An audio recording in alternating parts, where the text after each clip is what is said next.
Hi everyone, ఇప్పుడు మీరు చూస్తున్న వీడియో టీజీ జెన్కోలో AE electrical, mechanical, electronics and civil and chemist పోస్టులకి ప్రొవిజనల్ సెలక్షన్ లిస్ట్ అయితే మనకు రిలీజ్ చేయడం జరిగింది. ఫస్ట్ టైం నా ఛానల్ ఎవరైతే చూస్తున్నారో సబ్స్క్రైబ్ మాత్రం చేసుకోవడం మర్చిపోకండి. అలాగే మీరు ఈ వీడియోని మాత్రం ఫస్ట్ నుంచి లాస్ట్ వరకు స్కిప్ చేయకుండా చూడండి. ఇప్పుడు మీరు మొబైల్ ఫోన్లో గూగుల్ సెర్చ్లో టీజీ జెన్కో అని టైప్ చేయండి. టైప్ చేయగానే మీకు ఈ విధంగా అయితే ఓపెన్ అవుతుంది. ఇక్కడ ఫస్ట్ వన్ కనిపిస్తుంది కదా మీకు, Telangana power generation corporation limited. అది క్లిక్ చేయండి. అది క్లిక్ చేయగానే మీకు ఈ విధంగా అయితే ఓపెన్ అవుతుంది పేజ్ అనేది. ఇక్కడ మీకు ప్రొవిజనల్ సెలక్షన్ లిస్ట్ అని కనిపిస్తుంది కదా, అదైతే క్లిక్ చేయండి. అది క్లిక్ చేయగానే మీకు ఈ విధంగా అయితే ఓపెన్ అవుతుంది. ఇక్కడ మీకు సెలక్షన్ హాల్ టికెట్ నెంబర్స్ అయితే ఇక్కడ ఇవ్వడం జరిగింది. ఇక్కడ మీకు సెప్టెంబర్ 18th నుంచి మీకు వెరిఫికేషన్ అనేది ఉంటుంది. సెప్టెంబర్ 18th వచ్చేసి ఎలక్ట్రికల్ బ్రాంచ్ వాళ్ళకైతే 18th రోజు అయితే ఉంటుంది సర్టిఫికేట్ వెరిఫికేషన్. అలాగే నెక్స్ట్ 19th రోజు ఎలక్ట్రికల్ బ్రాంచ్ వాళ్ళకే ఉంటుంది. 19th కూడా, అంటే ఇక్కడ 2 days సెప్టెంబర్ 18th అలాగే 19th ఈ 2 days ఎలక్ట్రికల్ బ్రాంచ్ వాళ్ళకైతే సర్టిఫికేట్ వెరిఫికేషన్ అయితే ఉంటుంది. ఇక్కడ selected persons hall ticket numbers మాత్రమే ఇక్కడ మెన్షన్ చేశారు. ఒకసారి అయితే చూసుకోండి మీరు క్లియర్గా. నెక్స్ట్ మీకు సెప్టెంబర్ 20కి ఉంటుంది వెరిఫికేషన్ అనేది. సెప్టెంబర్ 20కి వచ్చేసి సివిల్ బ్రాంచ్ వాళ్ళకైతే వెరిఫికేషన్ అయితే ఉంటుంది. ఇక్కడ మీకు హాల్ టికెట్ నెంబర్స్ కూడా ఇక్కడ ఇవ్వడం జరిగింది. ఒకసారి ఇక్కడ చూడండి, ఇక్కడ సివిల్ బ్రాంచ్. అలాగే అదే రోజు అంటే మీకు సెప్టెంబర్ 20 రోజు కెమిస్ట్రీ డిపార్ట్మెంట్ వాళ్ళ అయితే ఉంటుంది ఇక్కడ వెరిఫికేషన్ అనేది. దాని తర్వాత మీకు సెప్టెంబర్ 21కి మెకానికల్ బ్రాంచ్ వాళ్ళ అయితే ఉంటుంది వెరిఫికేషన్ అనేది. ఇక్కడ ఒకసారి అయితే చూసుకోండి మీరు హాల్ టికెట్ నెంబర్స్. ఇక్కడ ఉన్న హాల్ టికెట్ నెంబర్స్ ప్రతి ఒక్క క్యాండిడేట్ కూడా మీరు వెరిఫికేషన్కి అయితే అటెండ్ అవ్వాల్సి అయితే ఉంటుంది. సెప్టెంబర్ 21 మెకానికల్ బ్రాంచ్ అయిపోయిన తర్వాత మీకు అదే రోజు అంటే మీకు సెప్టెంబర్ 21కి ఎలక్ట్రానిక్స్ బ్రాంచ్ వాళ్ళకైతే సర్టిఫికేట్ వెరిఫికేషన్ అయితే ఉంటుంది. మీకు డేట్ ఆఫ్ సర్టిఫికేట్ వెరిఫికేషన్ వచ్చేసి సెప్టెంబర్ 18th నుంచి సెప్టెంబర్ 21st వరకు అయితే ఉంటుంది. మార్నింగ్ 10:30కి అయితే మీకు స్టార్ట్ అవుతుంది. మీకు అడ్రస్ వచ్చేసి Telangana power generation corporation limited, ERP competency centre, ERP TG Shakti building, Kalyan Nagar, Hyderabad. ఈ అడ్రస్లో అయితే మీకు సర్టిఫికేట్ వెరిఫికేషన్ అయితే ఉంటుంది. అలాగే మీరు వెరిఫికేషన్కి అయితే ఒరిజినల్ సర్టిఫికేట్స్ కూడా తీసుకెళ్లాల్సి ఉంటుంది. అలాగే దాంతోపాటు మీ జిరాక్స్ కాపీ సెట్స్ 2 sets అయితే ఇక్కడ వీళ్ళు మెన్షన్ చేశారు. ఆ జిరాక్స్ కాపీస్ మీద అటెస్టెడ్ గెస్టెడ్ ఆఫీసర్ సిగ్నేచర్తో మీరు తీసుకెళ్లాల్సి ఉంటుంది. మీకు ఒక నోటీస్ అయితే ఇవ్వడం జరిగింది. ఇప్పుడు మీకు ఆ నోటీస్ కూడా నేను క్లియర్గా చెప్తాను. ఇప్పుడు మీరు జిరాక్స్ కాపీస్ ఏం తీసుకెళ్ళాలనేది. వెరిఫికేషన్ టైం వరకు మీరు ఇప్పుడు నేను చెప్పబోయే జిరాక్స్ కాపీస్ అలాగే ఒరిజినల్ సర్టిఫికేట్స్ అన్నీ కూడా మీరు రెడీగా అయితే పెట్టుకోండి. ఇప్పుడు మనం నోటీస్ అయితే చూద్దాం. ఇప్పుడు నోటీస్లో మనకు ఏమి ఇచ్చారనేది ఇప్పుడు నేను మీకు క్లియర్గా అయితే చెప్తాను. ఇప్పుడు నోటీస్ అయితే చూద్దాం. ఇప్పుడు మనకు దీంట్లో డేట్ ఆఫ్ సర్టిఫికేట్ వెరిఫికేషన్ వచ్చేసి సెప్టెంబర్ 18th నుంచి 21st వరకు అయితే ఉంటుంది. మీకు మార్నింగ్ 10:30 నుంచి స్టార్ట్ అవుతుంది. మీకు అడ్రస్ వచ్చేసి Telangana power generation corporation limited, ERP competency centre, ERP TG Shakti building, Kalyan Nagar, Hyderabad. ఈ అడ్రస్లో అయితే మీకు వెరిఫికేషన్ అనేది ఉంటుంది.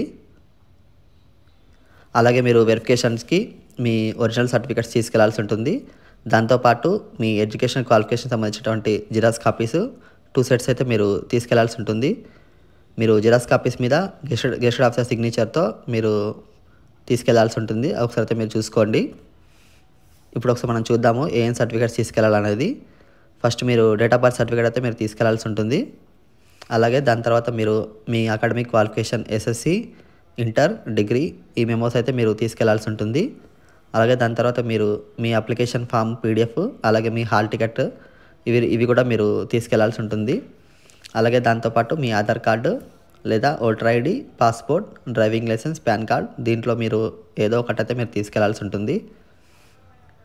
అలాగే మీరు దాని తర్వాత మీకు బోనాఫైడ్ సర్టిఫికేట్ వచ్చేసి మీరు 1st క్లాస్ నుంచి 7th క్లాస్ వరకు స్కూల్ స్టడీ సర్టిఫికేట్ అయితే మీరు తీసుకెళ్లాల్సి ఉంటుంది. ఇక్కడ మీకు ఒక కాపీ కూడా వీళ్ళు ఇవ్వడం జరిగింది. ఇప్పుడు మీకు నెక్స్ట్ మీకు చూపిస్తాను అది. దాని తర్వాత మీకు పర్మనెంట్ కమ్యూనిటీ సర్టిఫికేట్ అయితే అడుగుతున్నారు. ఇక్కడ ఒరిజినల్ సర్టిఫికేట్ అది కూడా గవర్నమెంట్ ఆఫ్ తెలంగాణ పేరు మీదుగా విత్ నేమ్ ఉండాలి, అలాగే ఫాదర్ నేమ్ కూడా ఉండాలి. బీసీ, ఎస్సీ, ఎస్టీ ఎవరైతే ఉన్నారో క్యాండిడేట్స్ సబ్ క్యాస్ట్ కూడా దాంట్లో మెన్షన్ చేసి ఉండాలి. అదొకసారి అయితే మీరు చూసుకోండి. అలాగే దాని తర్వాత మీకు నాన్ క్రీమీ లేయర్ సర్టిఫికేట్ వచ్చేసి ఎవరైతే బీసీ క్యాండిడేట్స్ ఉన్నారో అటువంటి వారు మీరు ఫామ్ 7B అనేది ఒకటి ఉంటుంది. మీరు ఈ నాన్ క్రీమీ లేయర్ సర్టిఫికేట్ అయితే మీరు సబ్మిట్ చేయాల్సి ఉంటుంది. దాంట్లో కూడా మీ పర్టికులర్ నేమ్, అలాగే సన్ ఆఫ్, డాటర్ ఆఫ్ ఇవి కూడా ఉండాలి. అలాగే గవర్నమెంట్ ఆఫ్ తెలంగాణ పేరు మీద అయితే మీరు తీసుకోవాల్సి ఉంటుంది. నెక్స్ట్ మీరు ఎవరైతే ఈడబ్ల్యూఎస్ సంబంధించినటువంటి వారి క్యాండిడేట్స్ అయితే ఉంటారో అటువంటి వారు మీ ఇన్కమ్ సర్టిఫికేట్ అయితే మీరు తీసుకెళ్లాల్సి ఉంటుంది. అది కూడా గవర్నమెంట్ ఆఫ్ తెలంగాణ పేరు మీద మీరు తీసుకెళ్లాల్సి ఉంటుంది. దాంట్లో కూడా మీ పర్టికులర్ నేమ్, అలాగే మీ పేరెంట్ నేమ్ కూడా ఉండాలి. ఒకసారి అయితే మీరు చూసుకోండి. అలాగే మీరు రెసిడెన్స్ సర్టిఫికేట్ కూడా మీరు తీసుకెళ్లాల్సి ఉంటుంది.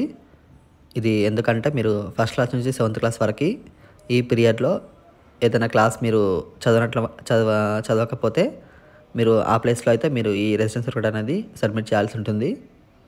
అది కూడా గవర్నమెంట్ ఆఫ్ తెలంగాణ పేరు మీద అయితే సబ్మిట్ చేయాలి. ఇక్కడ మీకు ప్రొఫార్మా కూడా ఇవ్వడం జరిగింది, నేను మీకు చూపిస్తాను అది. దాని తర్వాత మీరు అటాస్టేషన్ ఫామ్ కూడా మీరు సబ్మిట్ చేయాల్సి ఉంటుంది. అది మీరు ఒరిజినల్స్ 4 సెట్స్ అయితే ఇక్కడ వీళ్ళు క్లియర్గా అయితే మెన్షన్ చేశారు. అది కూడా ఇప్పుడు మీకు చూపిస్తాను. దాని తర్వాత మీకు ఎంప్లాయ్మెంట్ ఎక్స్చేంజ్ రిజిస్ట్రేషన్ కార్డ్ అయితే మీరు తీసుకెళ్లాల్సి ఉంటుంది. ఇన్కేస్ ఎవరైతే ఎంప్లాయీగా వర్క్ చేస్తున్నారో మీరు అక్కడ నుంచి ఇక్కడికి ఈ ఎక్స్చేంజ్ రిజిస్ట్రేషన్ కార్డ్ అనేది మీరు సబ్మిట్ చేయాల్సి ఉంటుంది. దాని తర్వాత మీరు ఫిజికల్ ఫిట్నెస్ కూడా మీరు సబ్మిట్ చేయాల్సి ఉంటుంది.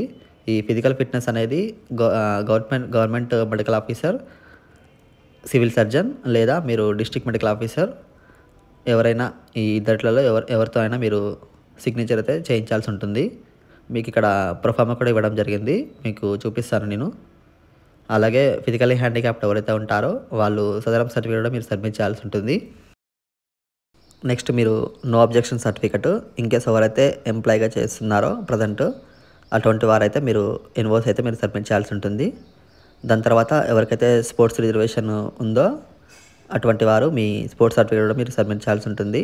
దాని తర్వాత మీరు ఇక్కడ బాండ్ అయితే ఇక్కడ ఇవ్వడం జరిగింది 100 రూపీస్. ఇక్కడ స్పెసిమెన్ ఎంక్లోజ్డ్ అంటే ఇక్కడ మీకు ఒకటి ఇవ్వడం జరిగింది కాపీ కూడా, అది మీకు చూపిస్తాను. దాని తర్వాత మీరు అండర్టేకింగ్ కూడా మీరు సబ్మిట్ చేయాల్సి ఉంటుంది. అది కూడా వీళ్ళు ఇక్కడ మనకు ఇవ్వడం జరిగింది. ఇప్పుడు మీకు చూపిస్తాను మీకు అది కూడా నేను వీడియోలో. మీరు ఇప్పుడు నేను చెప్పిన సర్టిఫికేట్స్ అన్నీ కూడా మీరు సబ్మిట్ చేయాల్సి ఉంటుంది. సర్టిఫికేట్ వెరిఫికేషన్కి మీకు ట్రావెల్ ఎలిమెంట్స్ అనేది ఇక్కడ వీళ్ళు ఇవ్వరు. ఒకసారి అయితే మీరు చూసుకోండి, మీ ఓన్ మనీతోనైతే మీరు వెళ్ళాల్సి ఉంటుంది.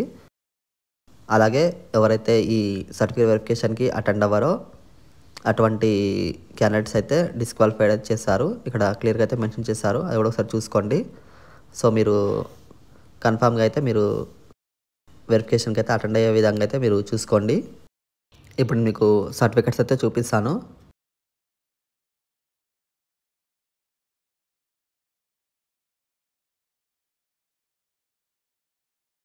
ఇది స్కూల్ స్టడీ సర్టిఫికేట్. మీరు ఫస్ట్ క్లాస్ నుంచి 7th క్లాస్ వరకు అయితే మీరు ఈ సర్టిఫికేట్లో అయితే మీరు సిగ్నేచర్ చేయించాల్సి ఉంటుంది సార్తోని. ఒకసారి అయితే మీరు చూసుకోండి. ఇది మీరు తీసుకెళ్లాల్సి ఉంటుంది వెరిఫికేషన్ రోజు. ఈ రెసిడెన్స్ సర్టిఫికేట్ కూడా మీరు తీసుకెళ్లాల్సి ఉంటుంది. నెక్స్ట్ మీరు రివైజ్డ్ అటాస్టేషన్ ఫామ్ అయితే ఇక్కడ ఇవ్వడం జరిగింది. ఇదైతే మీరు ఈ సర్టిఫికేట్ మీ హ్యాండ్ రైటింగ్లోనే మీరు ఫిల్ చేయాల్సి ఉంటుంది. అప్లికేషన్ ఫామ్ అంతా కూడా మీరు ఇది 4 సెట్స్ అయితే మీరు సబ్మిట్ చేయాల్సి ఉంటుంది. ఈ రివైజ్డ్ అటాస్టేషన్ ఫాము ఒకసారి అయితే మీరు పర్టికులర్గా అయితే చూడండి. ఒకసారి ఇది ఏ మిస్టేక్స్ లేకుండా అయితే మీరు ఇది ఫిల్ చేయండి. మీకు ఏమైనా డౌట్స్ ఉంటే మాత్రం కింద కామెంట్స్లో అయితే పెట్టండి, నేనైతే మీకు అక్కడ తప్పకుండా అయితే రిప్లై ఇస్తాను. ఇదంతా మీకు రివైజ్డ్ అటాస్టేషన్ ఫాము. ఇదైతే మీరు పర్టికులర్గా క్లియర్గా అయితే ఇక్కడ చూసుకోండి. క్లియర్గా చూసి ఇక్కడ మీ హ్యాండ్ రైటింగ్లోనే మీరు ఇక్కడ ఫిల్ చేయాల్సి ఉంటుంది. దీని తర్వాత మీకు ఫిజికల్ ఫిట్నెస్ ఉంటుంది. దాని తర్వాత మీకు బాండ్ వర్త్ 100 రూపీస్ అయితే ఉంటుంది. తర్వాత మీకు అండర్టేకింగ్ ఫామ్ అయితే ఉంటుంది. ఇవన్నీ మీకు 1 by 1 అయితే ఉంటుంది. ఒకసారి చూసుకోండి మీరు క్లియర్గా అయితే. ఇవన్నీ కూడా మీరు వెరిఫికేషన్ రోజు అయితే మీరు సబ్మిట్ చేయాల్సి ఉంటుంది. మీకు ఏమైనా ఈ ప్రొవిజనల్ సెలక్షన్ లిస్ట్లో ఏమైనా డౌట్స్ ఉంటే మాత్రం కింద కామెంట్స్లో అయితే పెట్టండి, నేనైతే మీకు అక్కడ తప్పకుండా అయితే రిప్లై ఇస్తాను. ఈ వీడియో కనుక మీకు నచ్చినట్లయితే వీడియోకి అయితే లైక్ చేయండి, అలాగే వీడియోని అయితే షేర్ చేయండి, అలాగే సబ్స్క్రైబ్ మాత్రం చేసుకోవడం మర్చిపోకండి. Thank you for watching.